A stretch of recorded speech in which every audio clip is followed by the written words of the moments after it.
Thank you for listening. Please share with anyone you think will benefit from this podcast. Hello, and welcome to Resilience in Life and Leadership. I'm Stephanie Olson, and I am here with John Jarman. Very excited about this. He is a professional fitness coach and men's discipleship leader with a passion for seeing lives changed by Jesus Christ. A former football coach and Marine Corps veteran of Desert Storm, John's life was radically transformed from a self-destructive trajectory to one of life wholeness and a dynamic walk with Christ. That's what he does. A story that is told in the pages of Broken and Redeemed. And that is a book that was just came out a couple weeks ago. John holds a master's degree in physical education from Ohio University. And as of this writing, is close to completing a master's degree in theology from Faith Seminary in Tacoma, Washington, where he resides. Welcome, John. I'm so glad you're here. Thank you. I'm happy to be here. And we actually have a bright, sunshiny day up here in the Northwest. So that is fantastic and a bit rare, right? At this time of year, yes. Yes. The summer times are beautiful, but this time of year, it's pretty rare. So we're fortunate. So well, we've switched. It is not at all sunshiny here. So you are picking it. Yes. All right. Well, so tell us, I'm excited to hear about your book, but I really would love to hear first how you got here where you are today. Well, it's a long story and a complex story. So, how I got here is, and I'll start with how I got to the book, I guess, and then we can dive into the story. In 2014, I was in counseling. I had moved back home because my mom was real sick, and I ended up losing her in 2008. But I saw some patterns start to develop again, and the self-destructiveness, and I was just like, I don't want to go through this again. And so I reached out for a counselor. I found Christina Holland just by the grace of God. I called two counselors. They weren't taking patients. She was the third I called, and she was taking patients, and we worked together for 10 years. And in 2014, in one of our sessions, she goes, "John, you need to write a book." And I'm like, yeah, okay, no one's going to read my story. Exactly. And your story, it's my story, but there's other, and as I tell people all the time, there's people who have been down the same path. There's people that's probably been down way worse paths than I've been. But it is my story. And it's unique. And I started talking to some friends, and they're like, "Yeah, John, you need to write a book." And so my problem is I failed English in high school. I have dyslexia. I'm a Marine and a PE coach. I'm not a writer. And so I was like, how am I going to do this? Yeah. So I searched for a ghostwriter. And I found a young lady that worked at the church I attended, and she had written some books, and so I talked to her, and she helped me kind of outline my book, and I started writing in it back in 2014. I love that. However, I didn't feel like I had it in me to finish the book, and so I set it up on a shelf until actually last February, and I was in my scripture reading one morning, and I came across Hebrews 10:36, and it talks about doing the will of God. And when you're doing the will of God, you have to persevere to get what he promised. And then about an hour later, I'm in the gym doing my cardio, and I'm reading a book by A.J. Swoboda. It's his very first book called Messy. And in it, he's talking about the will of God. And he said, no one told me if anybody would read this book or buy this book. I just had to write it. And so those two things within an hour, I went, okay, wow, God, I'm listening. I'm listening, and I need to finish the book, Yeah. And so I was just about to go on a trip to Panama City, Florida. And I told myself I would write for 2 hours a day on vacation because I was going to be there for a week. I mean, very, very inspirational. Sunrise on the Gulf of Mexico, pretty inspirational. Yeah, a great writing background. Yes. So I started writing then. I came back home and I continued, and I finished the book in 4 weeks. And so it was a truly God-led inspiration, and truly amazing. The next, I contacted my spiritual mentor, asked him if he knew an editor, and he had a young lady he referred me to, is Arlene, and her team at Inspira Literacy here, or Inspira. Hang on, my brain just went dead. Literature. No, it's Literary Solutions. There we go. Oh, got it. Um, Yes. so we started talking, and I found out Arlene had served in prayer ministry with my mentor. And as soon as she said that, I was like, all right, Oh, you're the person for wow. the book. Yep. And so, God's had his hands in this the whole way. And so Yeah. we started editing actually about this time last year. And so we're going through the editing process, and she told me she tells me she's a scout for Morgan James Publishing. And so she said, John, they're going to pick this book up. And I'm like, yeah, okay, because you never know. Right. And Right. and so we submitted it in August. In September, I got a letter saying that they accepted it. And Wow. That you know, never happens, by the way. I know and so I was truly humbled, because Yeah. right now they only do about 35 faith-based books a year. Wow. And that was September when I got the letter, and here we are in March, and I actually have the books in my hands. It's not out yet to the Unbelievable. public. It goes to the public April 5th on ebooks, and then the official launch date is actually August 16th of this year, when it'll be in bookstores. Wow. And so this last year has just been amazing, to see God's hand in all this, and it's been a true blessing. So That is only God can do that. That yes, is, yes, ma'am. and you have a cup and everything. Oh yeah, That's I'm a great. I got hats, I got t-shirts. I'm Wow. being a former football coach and an athletic director. I've done all the marketing stuff before, and Yes. and then I Yes. used to own my own business, and that's part of the story. I used to own a small training studio. And so, knowing how to market that, Yeah. it was real easy. It was just boom, and I got everything. So, That but yeah, is it's all on amazing. it's all on my website. You can go to my website and see it all. I love it. Okay, that's fabulous. So now, John, tell us a little bit, and we'll agree to read the book. Okay. So I know that you're going to give a little bit away, but tell us a little bit about your story and how, how you were broken and Yeah. what God did to redeem you. So the story starts, I grew up in a very violent home. My dad was an alcoholic and very abusive. And growing up, I'll go with this. Up until age 12, I don't really have much memory of my childhood from 0 to age Yeah. 12. Yeah. That And trauma. so the trauma, what my counselor said is it's probably better not to know than to find out, Yeah. because the recovery of that would even be more. So, and, my whole life, I really didn't think that I was a victim, until I got into counseling with Christine and started looking at some things and asking questions and, excuse me, and hearing some other things. Right. And so I really didn't think I was a victim, but at age 12, I woke up one night and heard my mom being beat up by my dad again. And so I went down to the kitchen and pulled a knife out of the drawer and told him if he didn't stop, I would kill him. And then he left, and it was my mom and my three brothers, left to basically survive for, I didn't have a real relationship with my dad. Wow. And all of that turmoil and the shame and the guilt from being, abused and all that, I carried it with me until probably well, 50s, into the 50s. And then I Yeah. started realizing I was a victim. And that's where Christine said you needed to write a book. And so, Right.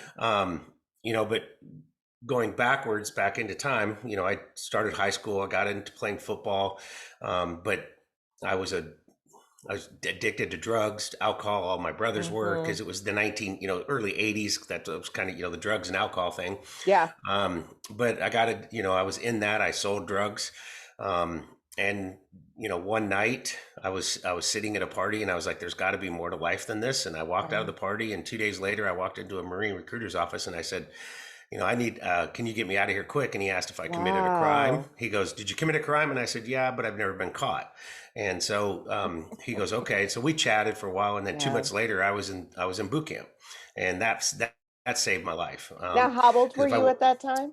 I was 23, so it was well after Wow. high school. So I didn't go in right after high school, because all I did after high school is I kept doing what I was doing, Yeah, partying, absolutely. drugs, because that's all I knew really. And Right. that's where the brokenness is. And and part of the brokenness is learning, and as you start to get closer to God, and then looking back in your life and seeing, because of all this shame, guilt, and bitterness and everything and how it affected your life, you don't treat people too well sometimes.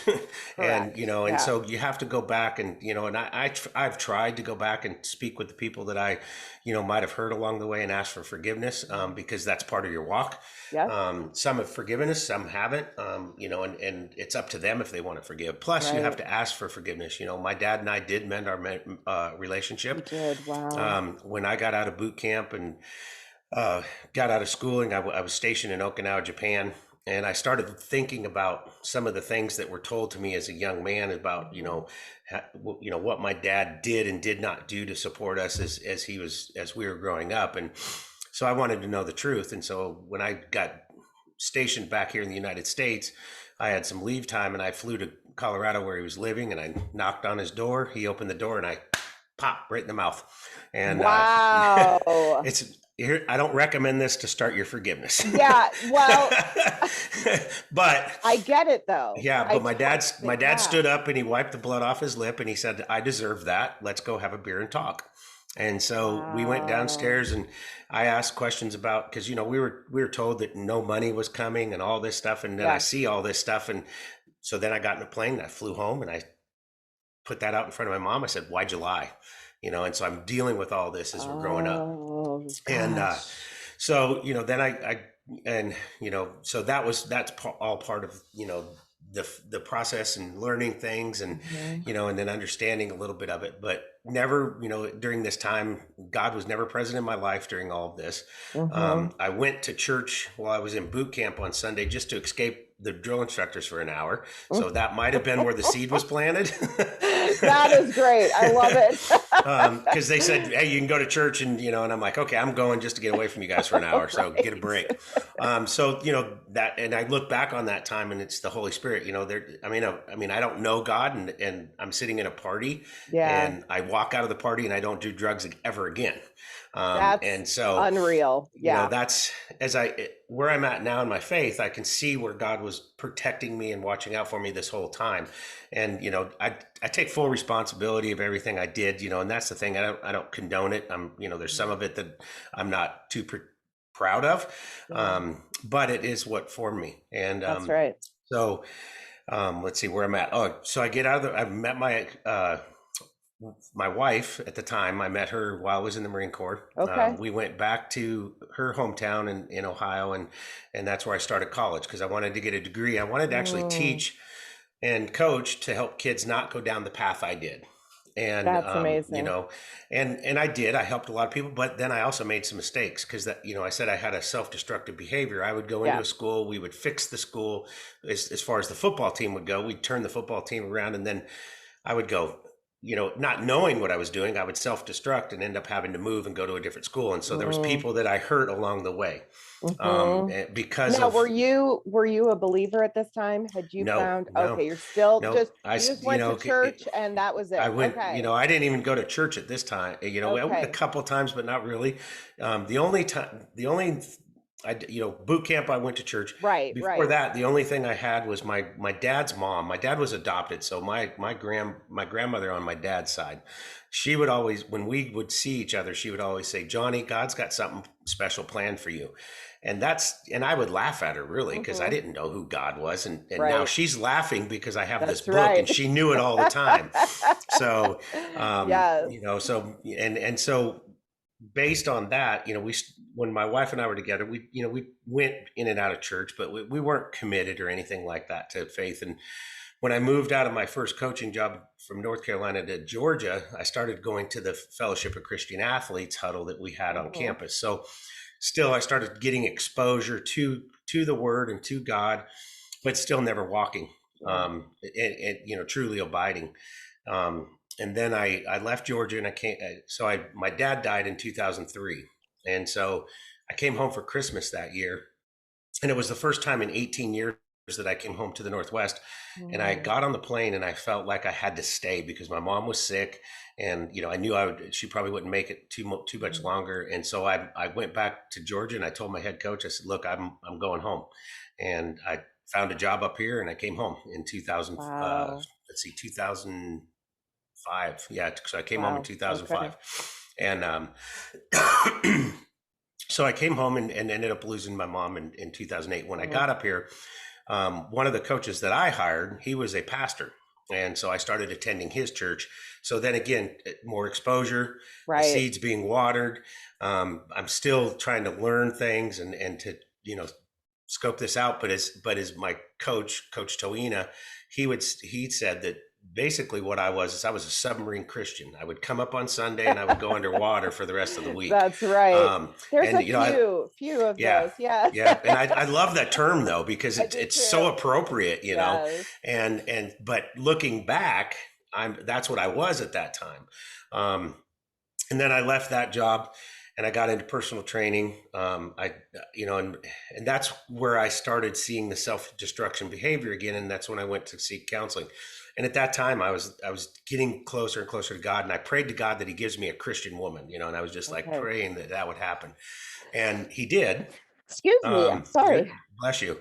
And so Leah and I started dating, and for her daughters really didn't accept me, but we had a truly biblical relationship. We were together for 4 years, and our relationship was totally biblical. And what I mean by that is we never slept together. We never spent the night together. We just, matter of fact, our first date, she looked at me and she said, "You're not going to sleep with me."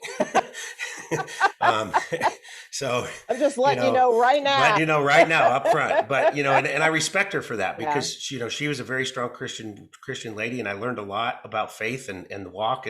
But her daughters really never accepted me. And so we ended up splitting up because of that. We prayed about it and we checked, but it wasn't. I think God used that to move me closer.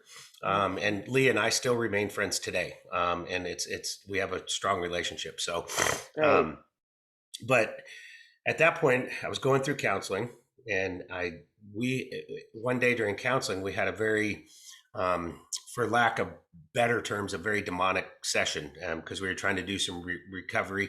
The details of it are in the book, and I don't, some people believe it, some people don't, because it's always weird when you start talking about the spiritual warfare. Yeah. But it was definitely there. And so I sought out, I went back to church, and I was telling one of my assistant pastors what happened. And he goes, "Oh, you need to talk to Scotty." And so Scotty Kessler, who ended up being my mentor and disciple leader, worked in the deliverance ministry. And so we got together. And from that point on, I was working with him and Christina. And it took probably about 5 years working with both of them to get free of everything. And as I started to go and started to look at this book, as I got a little deeper into the word, I told Scotty, I said, I want to get behind the word a little bit. I want to dig deeper in the word. So I told him, I said, I think I want to go to seminary school. Wow. And so I didn't even know we had one here in Tacoma. And he goes, "Yep, we got one right here." And so I enrolled in Faith Seminary to start studying. So did that for a while. And I'll come back to that here in a second because I jumped ahead. Sorry. But about 2016, when Leah and I were breaking up, my gym was not doing well. I had lost my 2 older brothers due to their complications and health and everything. So, and then my sister-in-law was in the hospital and she wasn't doing too well. And so I had this massive storm. I just broke up with this girl, God, and I'm asking God at this time, okay, I did everything right. Why can't we stay together? And so I'm questioning God. My business is, not doing well. And so I'm just like, what am I going to do? I don't know what to do. And so in November of 2016, I fell to the floor at 3:30 in the morning when I was up praying. And I said, "I'm done. I'm giving it all to you. I can't do it anymore. Whatever you do, I will accept. I will follow you." And I'm an hour probably praying, tears coming out of my eyes. And then I open up the Bible and it opens up to Romans 7, where Paul's talking about, he wants to do what's right, but he can't because of the sin that's in him. And I read this whole passage, so I think it's Romans 7:14 through 21. And I don't want to recite it all because I can't do it from memory. But I read through that and I'm like, wow, that really makes a lot of sense to me. And that's what I was doing. And then I flip some more pages back to 1 John 1:5, and it says, "God is the light. There is no darkness in him. If you claim to have fellowship with him, but continue to walk in the dark, you don't have the truth in you." And I went, I've got to change my life. Wow. And that at that moment, I went, I've got to change. And so that's where the true transformation took place, was that morning. That's amazing. And from that time on, it's unbelievable. The veil was lifted and I could start seeing God's work in my life and the relationship, and understanding the word better because I started seeing it better and I started applying it to my life. And I tell people a lot of times, I think some people read the Bible, but they don't digest it. And I started digesting it because he said we can't live on bread alone, so we got to live on that word. That's and right. I started shoveling it down Just like I eating was it at up. Yeah. like I was at a all you can eat buffet. The kind that's calorie free, right? Yeah. So Yep. So Wow. and so that's where the story came to. It's the broken and the redeemed. And it's been an unbelievable ride. And it's all God's work, and that's, it's his story, and that's the beauty of broken and redeemed, because, as I said earlier, it was 4 weeks and I finished the book. And that's pretty amazing. I only had 5 chapters, and I finished, and the book ended up being 15. It's a thick book. Let's see your book. Can you show us your? So here it is here. Yes, that's beautiful. And so it's about 214 pages total. It's a super easy read. It's funny because I don't want to say it's funny, but it's here's another God thing. I call these I used to think coincidence. Now I call them God things. Absolutely. And so one of the God things is the cover of the book that you see behind me. The waterfall is actually in New Zealand. And the lady from Morgan James who designed the cover, she didn't know what I'm about to tell you when she picked the picture. She just thought it was a really nice picture and it depicted broken and redeemed. And the name of the waterfall is Devil's Punch Bowl. Wow. And so I tell people when I share the story is that's just another proof that God can take something bad and turn it into good. He does. And, and it's just, So, it's just little things like this. And, it's amazing. I love that. And, I kind of zipped through that. So, I mean, if you have any questions you want me to kind of detail on, I'd be happy to. But that's the story of what's in the book. There's a lot more to it. The one thing I will tell your listeners is I put questions at the end of every chapter because this is the teacher in me. Nice. Because so they're reflection discussion questions. So you could use this as a 15-week study with a group, or you can read the whole book, go back and answer. But I really would recommend that you do the questions because I've tried to design them to really make you look into your heart and to question your faith and your relationship with God. Because for me, the transformation was self-awareness. I had to know who I was and who I was in my heart. And then just getting into the word and understanding the word. Because I think self-evaluation is a key to finding freedom. Because it even says in the Psalms, God, cleanse my heart of anything that's not of you. That's right. And replace it. And when you start to walk and you start your sanctification process, your old habits start to get uncomfortable because you know that they're not godly. That's right. And it's those old habits that you have to start looking at. And then you have to start looking at who you hurt, who you possibly had transgressions against, and you have to start examining those and asking for forgiveness. And that's the tough part of Christianity. Yes. My favorite author, I already said, A.J. Swoboda, he says that Christianity is messy after you meet Jesus than it was before you met Jesus. That's right. It's because of the self-examination. And that's a key, because the world's full of evil, but we have evil in us, and you have to examine that evil within you in order to truly remove the veil and be able to communicate and have a relationship with God. Yeah. I love that God wastes nothing. I mean, It's so good. Mm-hmm. And it's that surrender. Our stories are eerily similar in certain areas. Mm-hmm. Mine doesn't have the Marines in it. And I actually married a drug dealer early on. So I wasn't one, but found him pretty attractive apparently. So but that was early on.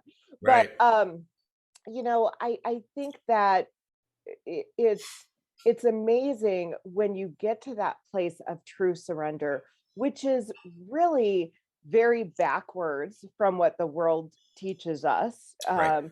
And it's saying, gosh, God, I cannot do it anymore on my own. Either you take over, I'm done. Right. and I love that because that is so true. Yeah. Well, if you've heard of Tony Evans. Yes. Okay, so Love Tony Evans. Okay, so I listen to his podcast still. Yeah. And so right around that November 2016, I'm listening to his podcast and he goes, I'm going to tell you the only verse in the Bible that's not true. And I went, okay, I want to hear this. I'm listening. I'm listening. You got my attention. I believe it's in 2 Corinthians. It's the verse that said, God will only give you what you can handle. And if you can't handle it, he'll provide a way out. Now he'll provide a way out, but he's going to give, what Tony said is he's going to give you more than you can handle, because if you can handle it, you don't need to turn to him. So he's going to give you more than you can handle. So you fall on your knees and ask for help, and then he'll provide a way out. And I love that. And that's what happened to me. I had so much on my shoulders that I couldn't do it. And, and listening to what you just said, it's harder for a man, I think. And this is where part of my book talks about this is because we have to lay down our pride. We have a sense of pride that most women don't. Yeah. And because we're raised that way, we're supposed to be the tough. Absolutely. Yeah. We're supposed to be tough and all of this stuff. And we're supposed to be rugged, and we're not supposed to be weak. We're supposed to be strong. And it says in the Bible, when we are weak, we are strong. It took me a long time to understand that, because I was like, I don't want to be weak. I'm not weak. Right.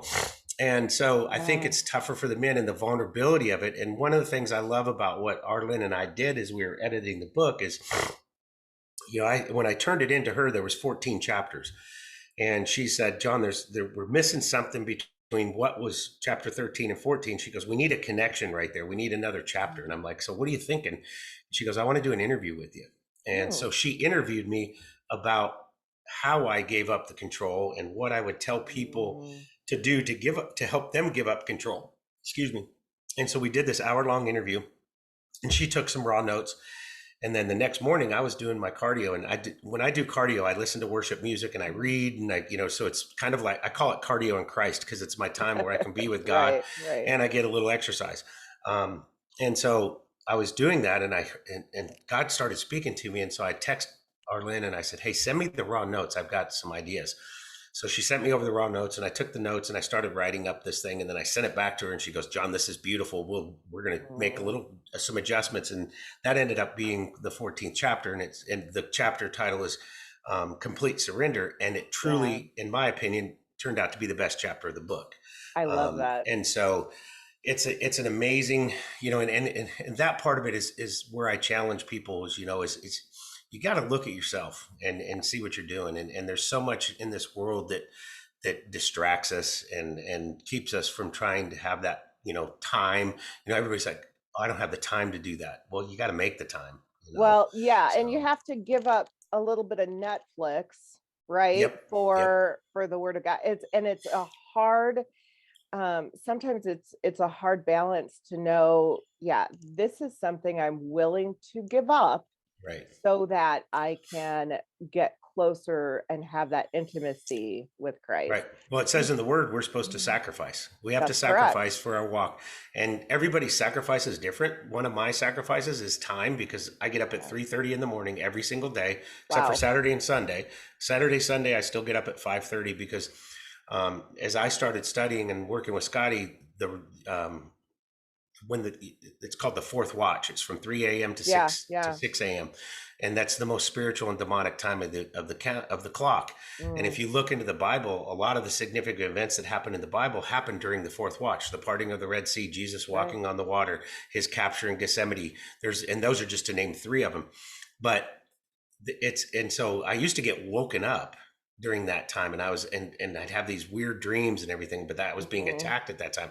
And so now I turned it into prayer life. Wow. And so in order for me to stay grounded, that's what I have to do. And people are like, you do what? I'm like, I get up at 3:30 in the morning. I'm on my knees, I'm praying, and then I read. And they're like, how do you get through the day? And I'm like, it's easy, because I give him that time. He gives me the strength to give out the day. Exactly. That's right. And so, that's, and I'm not suggesting that everybody needs to do that. That's what works for me. And that's the beauty of the book, Broken and Redeemed, is it's not a how-to book. It's what I did and some of the things I did. But with some of the things I did to get to this point, they might work for you. Mm-hmm. The biggest part of my book, other than the vulnerability part of it, is the discipleship part of it, because you have, as a Christian, two things I believe is you're not intended to walk alone. So you have to have fellowship horizontally with fellow people and fellow Christians. And then you have to have the vertical relationship. Well, the discipleship, Scotty discipled me, so I'm discipling other people because that's what I'm supposed to do. And I outline the whole discipleship process that Scotty used with me in the book. And it's a 10-step, we call it the Big 10, and it's in the book. Scotty gave me permission to put it in there. And it's basically a 10-step plan to discipleship and to disciple another, somebody who's just coming to Christ. That's and fantastic. You could be a Christian for 3 weeks. And if you follow this plan, you could disciple somebody. Yeah. So that's the beauty of the plan. And so, that's why I spend a lot of time working. That's one of the things I think God wants me to do is work on, getting people to disciple, because, the greatest commission is go and make disciples of the world. That's right. Love your neighbor as yourself. Two of the biggest commandments. So I love it. I want to go back to two things you talked about. So I want to talk about that in my day job. I run a nonprofit.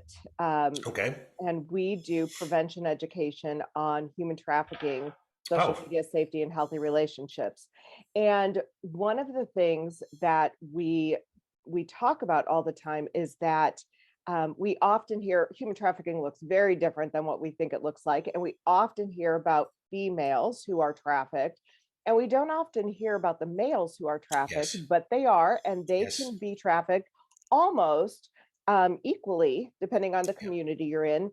And when we're talking to kiddos and adults, that's one of the things I ask is, tell me why we only hear about females being trafficked. And it's exactly what you said. Males are not disclosing. Right. Because the shame, I think the shame for a male, and here's the thing, my brother was molested. My youngest brother was molested by a guy that my mom was dating. And the shame that he carries from that is caused a lot more issues. And my brother was a drug addict forever. Yeah. And when his wife passed away, I moved him in with me, and I was trying to disciple him and stuff. And I told, I want him to experience the freedom that I have, but he's got to deal with that. And that's the hardest part, because he was an Iraqi war veteran. So he has PTSD from the war. But I told him, I said, Jason, your PTSD started when you were a kid. You had that before you went to Iraq. Absolutely. That just compounded things. And, I talked to his counselor once, and he had been with this, and she was a PTSD expert. Yes. And she was an expert, and she didn't even know about Jason's childhood trauma. And because I told her, and I said, even gotten to that point. Wow. No, he hadn't disclosed it. Shared that. Because here's the thing, he's so shameful of it. And I think that's where men, the men carry that, because it's not supposed to happen. No. I'm supposed to defend myself. Right. And that's where society has that boundary. And that's where, mental health counseling, because I got really involved in NAMNE. I'm sure you know, National Alliance of Mental Health. So I'm really involved with the Pierce County chapter, because the mental health laws in the state of Washington are terrible, because I was trying to get my brother involuntarily detained because he was just going crazy, and I couldn't help, and it's just insane trying to do that. So I've learned a lot about that, and it's just the male population, the vulnerability that they have to give up. They don't want it's super hard for them, because it's that ego and pride, and until you let that go, you truly can't be vulnerable with the people who are trying to help you. And it's ingrained, certainly in the United States. Hey, men don't cry, suck it up, buttercup, man up. And so to say that, and that's one of the things we say in the classroom, if you are ever being hurt by someone, or if you're ever it's okay to tell, and tell someone until, because the problem is that when boys do disclose to people don't believe them. People don't believe them. They don't react. They don't believe girls a lot either, but it's even worse for boys. That is such an important piece. And so I'm going to give you another book to read, because I just met this young lady. Her name is Christine Soley. And her book is called Broken and Beautiful. And she was trafficked. and the book is about her redemption, Yeah. and coming out of her brokenness. And she runs a similar program that you do up here in the state of Washington. One of my high school friends used to live next door to Christine, and when I've shared the title of my book, she goes, "John, you guys need to meet." And so Yeah. I actually went up to where her facility is. It's called Providence Heights, and she toured me through the facility. We talked about each other's story. I got a great picture on Facebook, and she's holding my book and I'm holding her book. Awesome. And I told her, I said, when my book finally gets to the bookstore, I said, we need to do a book signing tour, and we'll call it Broken and Beautifully Redeemed. Oh, I So it love captures that. both arts, and then and here's the thing. Think about the power of this. Now you have a female and a male talking about Yeah. all of this stuff together at Yeah, one time. absolutely. And I think it would be a great thing. And she loved the idea. So who knows, if God wants us That's to do it, really he'll let us do neat. it. But it was super good to meet her. And for you and your program, Yeah, it would be a good book to take a look at. absolutely. And she, it's an awesome, you guys do a great thing, and it's amazing, and keep up the work. So, Thank because it's neat, you. it's so needed, because the It trafficking is. industry is just insane. So It is. It is. And I think that, you know, the other thing I really wanted to bring up, I think we talk about sacrifice in Christianity, mhm. and that is so important. And here, even in some of the hardships that we deal with, the trauma that we deal with, we still as Christians don't even know what true sacrifice is Yeah. in regards to other areas of our world. We've got people who are told, okay, so you get to choose Jesus. This is your opportunity. Your hmm family is going to be killed, hmm Yep. but this isn't our home. And here's what you get. And people are flocking to Christ Yep. in areas like that. Yep. Yep. Yeah. We actually talked about that a couple of weeks ago in my men's Bible study, because we Hmm. were we were talking about um, Peter's denial of Jesus, Yeah. and Yeah. and what would you do at that time?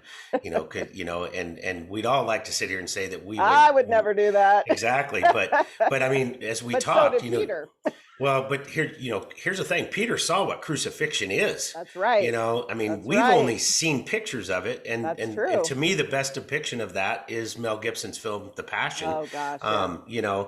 And but I studied crucifixion. I looked Hmm. it up. I read about it, and I talked Hmm. and found out what it does to the body, Oh, and and so. It, would you have stood with him, or would you have denied him, or hmm, and so and then so yeah, I flipped the switch with my small group. I said, okay, well, what if you were in a country, and if you didn't profess, if you had a choice, either profess your faith or deny it, because if you don't deny your faith, they're going to cut your head off. that's correct. Yeah, Are you gonna stay with Jesus? you right. know and so that's it's and there's people that do, and I we hear know. about it all the time, and it's when it comes to that, that's the true sacrifice. And Yeah. it's And you never. So yeah, yeah. Well, and I think and this is not our topic, but I think when you look yeah. at end times and when you look at what could ultimately happen, we are going to have an opportunity to, and we do all the time in different facets of life, but Right. you're either for me or you're against me. Yep. Yep. And you might have a moment where you say, okay, I have to make that decision. And that's where I think we remember, I think about what you've gone through, and I think about the thing that the things you've experienced. This is not our home. Yeah, it's not your home. and Yeah. and the thing I think you need to focus on is the sacrifice that Jesus made. Yes. Okay, that's the thing I think that a lot of Christians don't think about enough, Yeah. is and we're approaching Easter, so it's a good time to start Yeah. reflecting on that. But what he did and what he went through for us, Right. and if you're a true believer, there's no way you can deny him, No. if you have a true relationship. And I think that's one of the problems with our Christianity today, is too many people just say, hey, I'm a Christian, I believe in God, Surface. and that's it. Yeah. Okay. They don't get deeper into the word. They don't do that. And then if somebody asks them, they go, not me, because they don't want their friends to go, oh man, you're weird because of that. And I asked, when did Christianity become so uncool? And it's even more so Been a for our while. well, it's more so Yeah. for our younger generation, Yeah. because it's looked down upon. And I think Yes. probably part of it is and I don't want to offend anybody, but there are a lot of hypocrites who are Christian, and I've Absolutely. seen them, and I think that's part of the problem, because the number one reason that people leave the faith of Christianity is because they see too much judgment and hypocrisy, because people claim to be Christians and they don't walk, and so that puts a black eye on Christianity. Well, you look at some Christian homes and the Mm-hmm. abuse that goes on, Yep. and Yep. I mean, all those things. Yep. There is a lot of hypocrisy in the church. Yes. Pornography addiction has Yep. increased tremendously, and I could go on and on. Yeah. And I think that is the bottom line. It's not about believing in It's him. about It's yes. about following and being Yes. surrendered to him. Yep. Yeah. It's abiding. That I call it abiding. It's abiding. That's my favorite word. Yep. Is Yep. what does it say in the Bible that you're supposed to do? And then you try, and I'm going to say it this Right. way, you try to do that, because you're Yeah. not going to be perfect, because we have sinful nature. Paul Right. told us that, and we're going to stumble. I mean, I used to have a really wicked temper. It still comes out every now and then. Yeah. Okay. But it's less. And so what I tell people too is, as you grow in Christ, you still have the ability to sin, and you might sin, Oh, yeah. but you sin less. Mhm. And it's because you start to feel those things, and you go, okay, I'm not going to let this thought become a transgression, Yeah. and let that transgression become a sin. And Right. so you start to see that if you're truly walking and you're in the word, and you're listening to the word. So Yeah. and And it's when you do sin, you repent. yes. I mean, that's Yep. the key Yep. too. And we're not perfect. Do you Yeah. know who A.W. Tozer is? Have you heard of A.W.? I Okay. have several books. Okay. Love Tozer. And Yes. he said, if you sin, he goes, then you just repent and don't do it again, or try not to do it again. But he also said in one of his books, and I don't remember which one, he said that our sinful nature is so bound up in us that it has to be ripped out of us, like a tooth being ripped out of a jaw. I'll say. Okay. Yeah. And I'm like, perfect example of what it is. And it's because of that. And it's going to take a while for it to do that. I talk about this in my book. I take the cross as an example, and I feel that God used crucifixion to show us that our old self is going to take some time to leave us, because crucifixion is a slow, very painful death. Very slow. And so our old life is not going to die quickly. It's going to take a little bit of time, and there's going to be some pain. And that's what I talk about, the self-examination. Yeah. And so your transformation from who you were to your new life is a crucifixion. And in my mind, and it's painful, but it's also a blessing. There's two sides of broken. There's the broken of the world, and it could be, the abuse I went through is my brokenness, but there's also the beautiful side of broken, where I call it the glorious side of broken, that God breaks you down so that he can mold you back to what he wants you to be. So yeah, it's definitely, I always, and it's ongoing. yes. I mean, and that's the thing I always tell people, I had a real hard time with pride in certain areas of my life. And God took me through a year-long study, just him and me, on humility.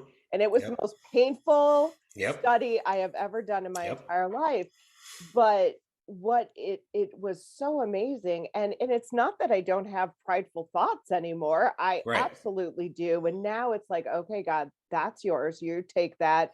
Right. And I always say, you really want to jump off that pedestal before God knocks you down. I mean, absolutely. Not a good place to be. Nope. And that's, you have to humble yourself every single day in front of the cross. And that's the thing that, your prayer life has to resemble that. And one of the things I always talk about in my prayer is, God, renew my mind for today. Because Paul talks about the renewing of the mind, and he mentions it numerous times in his letters to the various churches, is you have to renew your mind, and because that's where the battle wages, and you have to do that on a daily basis. Daily. And sometimes forgiveness is a daily thing. Oh, absolutely. I mean, absolutely. Forgiveness is not a feeling. It is absolutely a choice. And it is sometimes something that you have to, okay, wait, I forgive that person. Oh yeah, I forgive that person. I give it to you. Well, God. So here, let's talk about that for a second. Yeah. And I love this because God's actually taken over this conversation, and I love Absolutely. it. So let's talk a little bit about forgiveness, especially Yeah. in the line of work you're in, because you have people who have been victimized sexually or anything like that, and it's tough for those people to forgive, and yet as a Christian we have to forgive. Yeah. And what I tell people is forgiveness doesn't erase what took place; it erases the pain and the shame and guilt of that, because it frees you as a person when you forgive, but it doesn't erase what happened. And there's still consequences, because if you have a sin where there could be consequences, like legal consequences, yes, you're going to face those consequences. God's going to get you through it to the best of the ability, but you still have to forgive. That's right. And you have to face those consequences. And I think one of the and I really saw that one night when I was watching the movie The Shack. And if you've seen it, the part where he takes the lead character and he forces him to forgive the person who killed his daughter. That'd be tough, and I was watching that and I was like, wow, that's true forgiveness, and I loved how they depicted that in the movie. So, well, and I think the thing to always remember about forgiveness is that it really isn't necessarily for the other person, it's for us. Yes. Holding on to that anger and bitterness and hate is actually more painful and allowing that person to take over. Yeah. Right. And it blocks you because it keeps the veil on, it keeps a veil over your eyes, and you can't truly see what God's wanting you to see. That's and right. That's the forgiveness that you have to have. And if you hurt somebody, you can ask them forgiveness. They might not forgive you, but that's where your forgiveness with God, you've asked God, he's already forgiven you because the victory's already there. But that, it's up to that other person. And then if they say, no, I'm not going to forgive you, then you just keep praying about it. And, hopefully someday they change their mind. If they're a Christian, then they should forgive you. But if they're not, it's going to be a little tougher. Right. But I think that's one of the issues we face, is because people don't understand the role of, they think forgiveness is you're washing away the event, and you're not.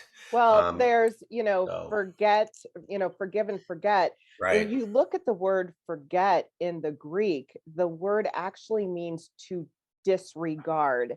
It's not about wiping it from our mind. It's that we're just not going to regard that anymore. Right. I love it. Yeah. Well, I could really relate to what so my biological father was very abusive, very violent. My mom escaped from that relationship when I was only a year old, so very young. And I always want my biological father was out of my life, didn't contact me. And huge part of my story, but I always wanted to go and find him, not to have a relationship with him, but tell him, screw you, I did it on my own, and maybe punch him in the face. So that's what I did. I get that. And here's the thing, so the good side of that is, after that, my dad and I had a relationship up until he died. We would talk every single Sunday, and it was a thing. And my dad remarried. My stepmom and him were married actually longer than my mom. And I kind of joked that she tamed him because she was so tough. But she had a daughter who was a heroin addict, and she died on the delivery table. She was giving birth and she died. So now my stepmom and my dad have this baby boy who has some birth defects because of the heroin addiction. And my dad they chose to raise that kid. And to watch my dad interact with that child and to see what he did, I could have been so jealous of that, because he gave that kid more than he gave us. You didn't have, right. But what I did is I went, that's him trying to make amends. That's the way I looked at that, is I was like, he's trying to make up for what he did, and he didn't want to make the same mistake. And I truly believe that in my heart. And it was amazing to watch him act, work with Josh and stuff. And my stepmom, my dad had a heart attack, and passed away. And it was funny because my stepmom used to call me, and she'd be like, John, I need to talk to you about your dad, because they'd get into an argument or something, and I'd have to call my dad and we'd talk about it. And, and she called me one Saturday, and she goes, John, I need to talk to you about your dad. And I'm like, what's going on? And he goes, he's gone. And I'm like, what? He left you? And she goes, no, he's gone. And I'm like, Millie, what do you mean? I said, he moved out? And she goes, no, he died. I mean, she actually had to say that because I wasn't believing it. And so, I went back for the service, and I looked at her sister. I looked at my stepsister, because Millie was battling pancreatic cancer. She had stage Oh, 4 that's pancreatic horrible. cancer, Yeah. and I said, she lived for 2 years. That's how tough this lady was. But I looked at her daughter and I said, I'll be back in 3 weeks. And it was almost 3 weeks to the day when when my stepsister called me and said, "Hey, John, you got to come back." And so I went back for her service too. And so it's, it's an amazing thing. But I truly believe my dad made amends there. And Yeah, so, absolutely. And God redeemed that yeah, relationship that absolutely. you had. Absolutely. That Yeah. is amazing. Yeah. And You again, know, I wouldn't recommend that's the way you start your redemption, by punching your dad in the face, no, but, no, not so necessarily. Well, yeah. and here's the thing, that because my biological father, I never found him, and then I did find out, I found his death certificate Oh, okay. years ago. And he actually, I'm a recovering alcoholic, and he actually died of alcohol complications, Okay. Yeah. alcoholic, being an Hmm. alcoholic. And so a lot of it, just really clicked, Yeah. a lot of Yeah. the things. But that redemption, really, that God did with me, had to happen just God and me. Right. I had to forgive my Right. biological father. He didn't ask for forgiveness. I didn't talk to him. I just did it Right. because that's what God called me to do. And then the freedom that comes out of that, Oh, yeah. Yeah. because the anger I had for so many years is Hmm. debilitating. Absolutely. And Yeah. I tell you, it actually makes you more, it fatigues you. It's exhausting. It's exhausting because you It spend is. so much Yeah. energy on it. Yeah. And that's something that it's hard to understand when you're going through it, because it's so overwhelming. Yeah. And you just have to rest in the peace and the glory of God, because it's Yeah. just, that's the only way you're going to get through it. And I Yeah. mean, it's just, yeah. So, And I, but and yeah, I, I think too, knowing, because in the work that I'm a survivor of sexual and domestic violence. I've had all the things, right. and in the work that I do, I see a lot of women who are so angry Hmm. because of, and rightly so, right? Absolutely. Because Yep. of the violence that has been perpetrated Hmm. on them and things like that. But that's not where God wants us to No, well, land. and I get it, because my mom was that way. She Yeah. was super bitter her whole life, Yep. and she ended up passing away without giving all that up, and so she died Mm, a lonely, bitter woman. yeah. And it's sad. It was sad to watch us, because Yeah. as she started deteriorating in health, I was actually getting deeper in the Word, and I kept telling my mom, you got to Mm, forgive, and you got to let it go. It's not but it wasn't your it's hard. fault, because, and I Yeah. think that's the toughest thing, and you can relate to it because you were a victim Mm. of that. Is it's the victim always places the blame on themselves, and that's Oh the yeah. weird. So, and see, that's the part of the psychology that's just blows me away, because it's, how do you take somebody who violated you when you were young or whatever, or beat you up, that to Mm, just control you, and yet you feel that you caused it. That's the that's right. weirdest part of our mind. And That's if you could right. solve that, Yeah. and to the people that are listening, if you are a victim of that, it's Yeah. not your fault. No. Get help. Yes. and Yes. and you probably blamed yourself for a while before you got healed too, so I did, yeah. and for a very long time. And what's so interesting too is I was raped several times in college, in high school, college, and as a young Wow. adult. Now, here's what's so interesting, and I think that you really hit on this.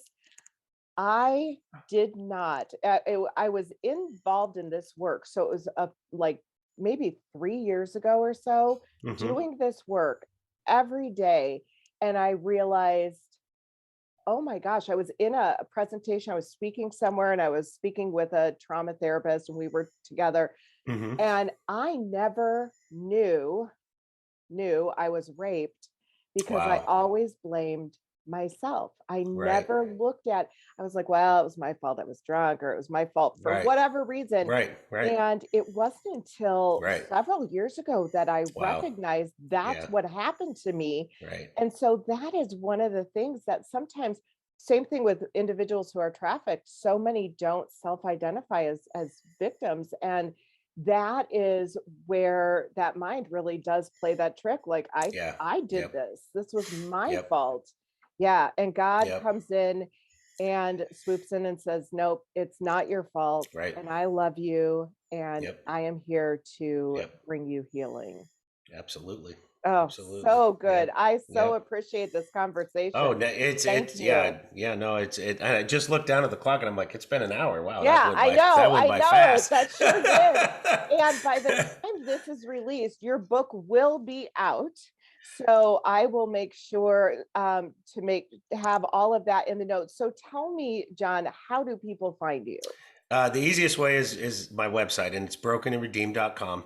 I have all my information on there and links to social media and everything like that. So that's the easiest way is go to the website, and there's a lot more information about the book, and there's some reviews on it so people can read what other people think, and it's so that would be where I would direct them. And again, April 5th is the ebook launch, and then April 6th or August 16th it'll be in every bookstore you can imagine. I did a podcast with a gentleman in Australia, and it's already on. You can pre-order the book in Australia and the UK, and so there you go. Yeah, and that's a credit to Morgan James. They do a worldwide distribution, and that's the truly humbling part of this, Stephanie, is because this book is going to touch people's lives that I won't even know about. Of course. And it's because it's around the world, and it's humbling. And so I challenge your listeners, if they do read the book and it touches them and they have a transformation, please submit it to my website so I can put up a testimonial about it, because that's what I want to be able to do, is show the impact of the book and everything like that. So I love that. God wastes nothing. I love it. Nope. So final question, what does ma'am. resilience mean to you? For me, resilience is just I almost want to change the word to perseverance, because it's staying with the process and the method until and I don't want to say until you get the results, but it's just keeping with it. So the resiliency of your sanctification, there you go. And because it's a continuing thing and will never be done until we go home and be with the Father. That's right. And to be resilient is to do what it takes to stay on course. That's how I would define that. I love that. Well, John, I have really enjoyed this. I would love to keep in touch. You Absolutely. are doing amazing work, and hopefully it'll stay sunny for you for a little bit. Yeah, it'll probably be pouring down rain tomorrow, but that's okay. Yeah. Stephanie, I joke with people all the time. I tell them, it only rains twice a year here in the Northwest. It's January to June and June to December. So, but no, it's a beautiful. Here's the thing: summertime, it's one of the most beautiful places in the world. Wow, so that's one of the reasons why I stay up here. But listen, you keep you're doing amazing work. And stay with it. I truly, this is definitely a God thing for us to meet and to speak. And, I'd love to stay in touch. And if you, later down the road, if you want to, have me back on, I'd be glad to. I would love to. So actually my pastor and I are talking about starting a podcast. So cool. if we do, we'll ask you to come on. So that would be great. Yes. Divine appointment right here. Yeah. That's what this is. Yep. So, well, thank you so much. And we will talk to you again. And thank you for listening to Resilience in Life and Leadership. We'll see you next time. Thank you for listening. Please share with anyone you think will benefit from this podcast.